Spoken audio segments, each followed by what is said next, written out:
Welcome to a new season in our lives. We are on a mission to demolish the arguments that have kept us from taking our next step towards true Christian authenticity. Are you ready to tear down those self-protective masks that are holding you back in life, in business, in relationships? It's about mindset, but more specifically, learning to keep our minds set on Christ regardless of circumstance. This is the Mindset School podcast. I'm your host, Peggy Easterling. Let's be real, okay? Are you ready? Let's go. What is first in your life? When I say that, sometimes as Christians, we get into this condemnation self and shame immediately comes to us. But today, I just want you to get curious about your life and the choices that you've made. Like, what truly is first? We say we want God first in our lives, but we don't devote the time, the energy, and we're looking at the fruit of our lives and we want to change the fruit. But I don't just want to change the fruit anymore. I want to change the programming. When we look at the fruit of the tree that it's producing over and over again, it's going to keep producing the same type of fruit. No matter how much I want that lemon from that lemon tree to be a grape from a grapevine, it can never be a grape from a grapevine. It's always going to be a lemon. And so if I want to change the fruit, I've got to get to the root. So we want to get the root of our problems, and we want to uproot the roots in our lives that aren't serving us. How do we do that? What does that even look like? Practically, what can go on in our minds to change it? There's so many of us. We've gone through so much junk in our lives, especially the childhood trauma that just lingers and holds on. And we shove our emotions down for so many years that we forget who we are. We don't even know who we are anymore because we've just been living in chronic trauma response, living just in response to the circumstances of life over and over and over, suppressing our real true feelings inside, living based on other people and in response to other people, living in constant trauma. Instead of truly getting to the root, we've only attempted to try to change the fruit. Maybe there's people in our lives who've had addictions. Maybe we were raising a family and we were just surviving. Maybe we were financially in this space where we could barely make it and barely get by. And we focused so much on that we never looked beyond what was really going on behind the curtain. And here we are. We're no farther ahead. All the goals and the dreams that we had in our life, they're still there. We never took steps forward in order to pursue that life that we say that we want. Even in relationship with God, how can that change? How can we really make some changes to our priorities in our life? Do we even really want change? We say we do. If you are listening and this resonates with you and you want to change your priorities, I want to offer you some practical solutions today to really stop looking at the branches and let's get to the root of the problem. I've heard it said this way, and it also makes sense. There's a printer and it keeps printing out with a print error on the copy. And every time we take out the sheet and we look at it, that error is there. And that is what we see with our eyes. There's the error. And we get our eraser and we erase the word and it won't come off. And we get the white out and we white it out and we get a pen and we write it in correctly. And then we hit print again. And then we have to go back and do it all again because the same copy comes out of the printer. Instead of going back and looking at the program that's printing the print, we're trying to change it from the printed copy. All of the times that cognitive behavior therapy hasn't worked for you specifically, and believe me, I love counseling. Don't get me wrong. You know, I'm an advocate for counseling and counselors, and we need them in our lives. And there's a space and a place for them. But I'm talking to specifically the woman today that has gone through this behavior therapy. She's gone through counseling for years, but her printer keeps printing out the same copy because she keeps looking at the fruit that the tree is producing and talking about the fruit instead of really digging up this root. I want to talk to that lady today because it's time to stop looking backwards. And it's time to look forward and make some changes in our priorities. How do we change our priorities? What are some things that we can practically do to change the priorities of our life? Every person listening today, you truly can get to the root of the issue if you will begin to take some practical action in your life.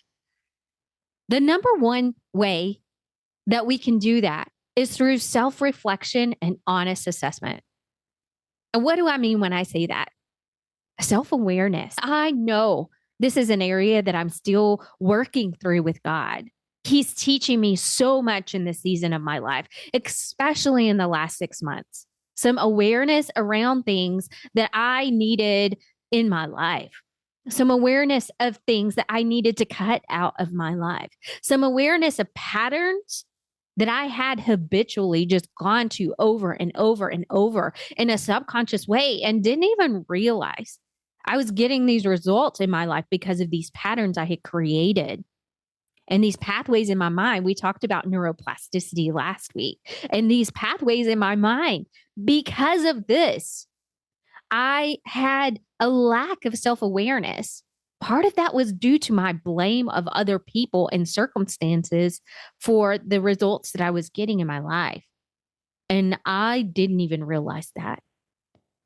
And when I began to get some self-awareness and to recognize and realize some patterns, some priorities that have actually shaped my current outcomes, it began to change my life. I really encourage all of you to sit with God for some deep reflection time. You know, I encourage journaling. I encourage prayer. But as you're doing this, I want you to focus on identifying underlying values and beliefs that are actually driving the car. Some of our cars are going in the ditch, and they're driving our decisions on a daily basis. Our thoughts can drive us in a ditch every single day because we look for and search for beliefs that we believe. We look for and search for the negative things in our life instead of truly, genuinely looking at God to be the solution to all of our problems and surrendering all of it at His feet. Let's say you have an addiction. For me, in my life, my addiction has been with food. And I say that because I have dealt with different types of food addiction throughout my life. It's an area that I've struggled with. It's time to take a step back. What is it for you? What was that addiction? What is that needs to change in your life? What have you been looking for? The thing. And the thing behind the thing is really the thing. This year in particular, God has taught me so much. God gave me the word of the year of health before the year even started. And when it started, I thought, woo, I'm going to get my running shoes on. I'm going to get in the best shape of my life again. I'm going to go out there and get some movement and let's go. And that has not been what He meant at all. And I'm not saying I don't have my walking shoes on, and I'm not saying I'm not moving my body. But what I am saying is when I really dug into what God was trying to teach me about health this year, it's about not putting health on the pedestal and the platform where he belongs. It's not taking lack of health off the platform and putting up at the top exercise and a healthy body. It's keeping God in that place that he belongs, continually renewing my mind and surrendering it. Because my healthy mind is more important than how I look at my jeans. My relationship with Christ is more important than how many miles I can do on the treadmill. My mindset about the way I love others, the way I love God with all my heart, the way I love my neighbor as myself, exponentially more important than that number on the scale. And God's been teaching me so much about this. I've been in a season of pulling back from what everyone else said that I needed to do in order to succeed. Everyone else. Coaches, gurus, people that I listened to online, people that I admired in business. And I say that I think there's wisdom in a multitude of counselors. But our most important counselor needs to be God. And we've got to prioritize him as that. Otherwise, we're going to get this wrong. I don't want to build a business on something that is shaky ground. I want this business to honor God. And I want to honor God with my life like never before, with all my heart, soul, mind, and strength.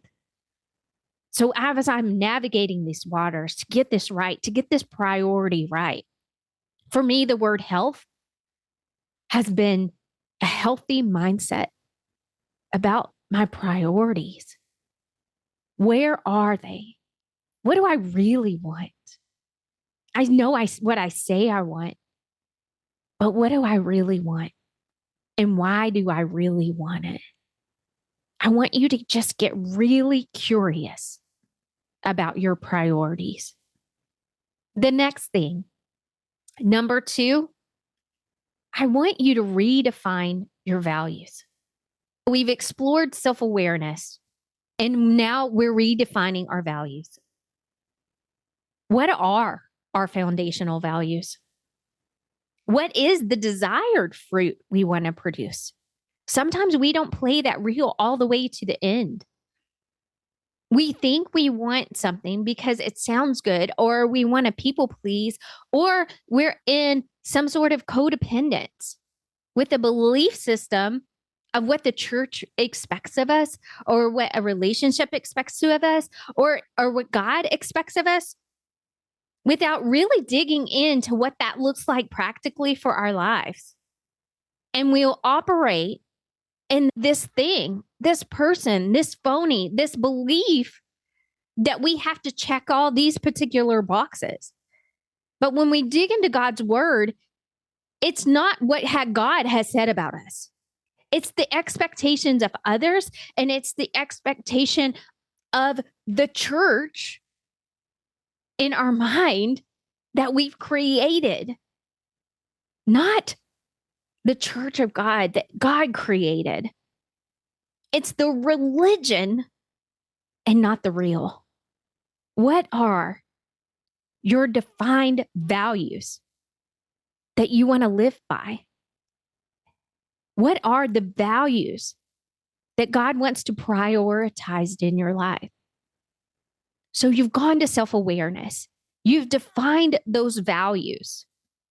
The last thing to focus on in order to truly make some strides in adjusting our priorities and our mindset is accountability. I really want to encourage accountability in your life. Accountability doesn't have to look like someone mothering you, someone lording over you, someone standing in ahead of you, pointing down to you. Accountability can be a circle of people locked arm in arm in prayer, walking side by side with you, not in a codependent way, because you are in charge of your own circle. No one else can make a difference in your life. No coach, no one, unless you're willing to take those steps for yourself. But there's so much research behind this. You're so much more likely to get to your goal if you will allow other people to go with you.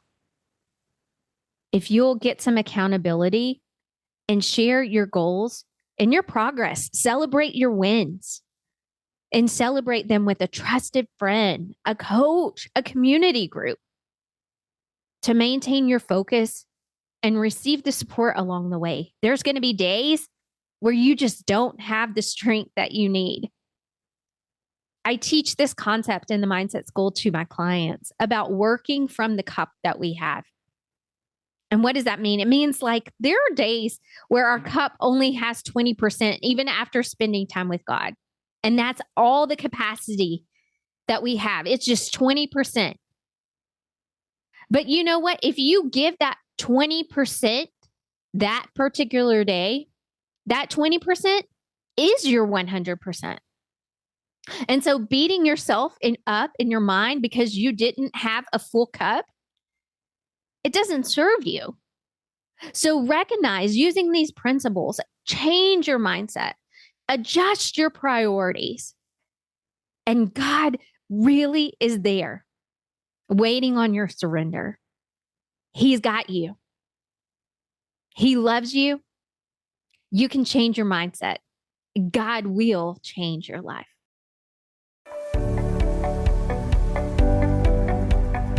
Thank you for joining me today on our journey towards Christian authenticity and a Christ-centered mindset. Remember, the masks that we wear not only hide our true selves, but also keep us held back, living small in life, in business, and in relationships. As we wrap up, I invite you to take a crucial step towards your breakthrough. I created the Breakthrough Quiz just for you. Head over to themindsetschool.net/quiz and dive in to discover a guide to move you closer to your authentic self and renewing your mind God's way. Until next time, let's be real, okay?